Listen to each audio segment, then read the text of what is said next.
Et wow! Jamais exposé un de ses serviteurs. J'aimerais vous dire ça, écoutez-moi. Oh non, on l'a exposé. Ce n'est pas Dieu qui expose ses enfants. La Bible dit, il est possible que le scandale arrive. Mais maudit soit celui par qui le scandale va arriver. C'est pas Dieu qui l'expose. Quand vous exposez le péché de quelqu'un que Dieu a pardonné, vous blessez Dieu parce que vous rappelez à Dieu ce que Dieu a déjà pardonné à la croix et qu'il a purifié quand il a demandé pardon. Il y a des scandales qui sortent sur Internet. Elles ont été résolues depuis bien longtemps. Mais Satan, le maître de la culpabilité, il rappelle aux gens leur péché. Il aime prendre ça. Et on va dire, Dieu l'a exposé. Allez, qui s'occuper. Est-ce que tu sais qu'est-ce qu'elle avait dit à Dieu? Est-ce que tu sais qu'est-ce qu'il avait dit à Dieu? Le scandale n'est pas arrivé par celui qui avait péché, mais par celui qui a exposé ce qui avait été fait quand on a péché. Dieu ne frappera pas cet homme-là, mais frappera la personne et les personnes qui ont commencé à partager. Et on va suspendre quelqu'un aujourd'hui pour un péché qu'on a connu aujourd'hui, mais qu'il avait commis en 2007. Le péché, c'est quand? Quand l'homme a commis ou quand vous avez appris qu'il a commis. L'église est devenue pire que les sorciers. Quand quelqu'un est dans une ambulance et que l'on mène à l'hôpital, on ne tire pas sur l'ambulance. Les chrétiens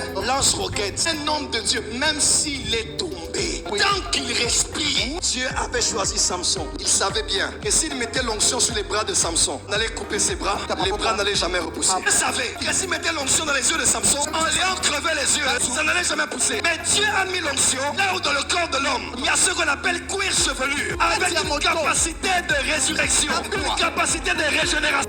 Dieu a mis l'onction là parce qu'il savait, même s'il arrive que mon choix, que mon oin, que mon élu livre le secret, on leur coupe les cheveux, on leur coupera, mais n'enlèvera pas le cuir chevelu. Aujourd'hui c'est lui, demain ça peut être toi. Aujourd'hui c'est elle, demain ça peut être toi ma soeur. On ne bâtit pas un ministère sur le tombeau des autres. Ne bâtit pas une doctrine sur les erreurs des autres. Parce qu'il y a des prédicateurs qui ne prêchent pas l'évangile. Ils attendent qu'il y ait une nouvelle à l'église d'actualité pour bondir sur ça, afin d'appuyer sur ça pour être comme les vrais. Alors des fois il faut se taire et il faut dire Seigneur, aie pitié de lui, aie pitié de moi aussi. J'aimerais vous poser la question, qui ont tué Jimmy Swaggart? Jimmy Swaggart existe. Maurice Semoulou est mort. Kenneth Hagin est mort. Branham est mort. Osborne est mort. Tous ils sont morts. Le Swaggart là, qui était tombé là, il est toujours vivant. Il joue au piano, il prêche, il va le suivre.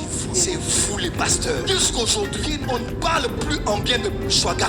Oh bien-aimé, faites attention. Tombé au sommet du ministère. J'ai connu un homme à bâton rouge. Il s'appelait Jimmy Swaggart. Et vous rappelez aux fidèles tous les jours. Les péchés d'un homme oublié, ça fait plus de 30 ans. Notre génération n'était pas là quand il avait fait ça. Mais vous les pères, vous gardez toujours. Tu finiras comme Jimmy Swaggart. Il est vivant. J'aimerais vous choquer. Samson était tombé, mais il a fini sa mission. Qu'est-ce que le Nouveau Testament dit de Samson? Un homme qui était tombé, Delilah, le Philistin.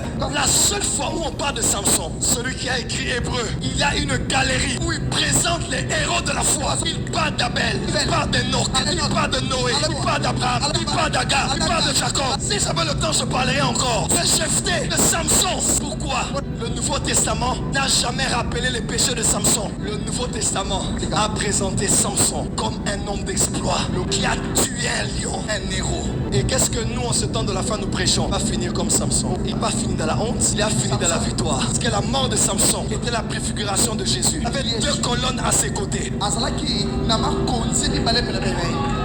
Voilà mes bayangas, j'espère que le message a été clair. Alors n'hésitez pas, abonnez-vous massivement chez Mama Kimia Sarah, la queen de la SAP.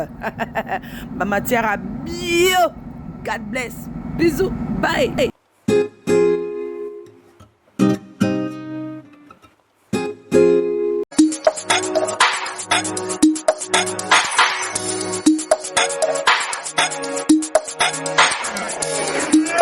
Hala.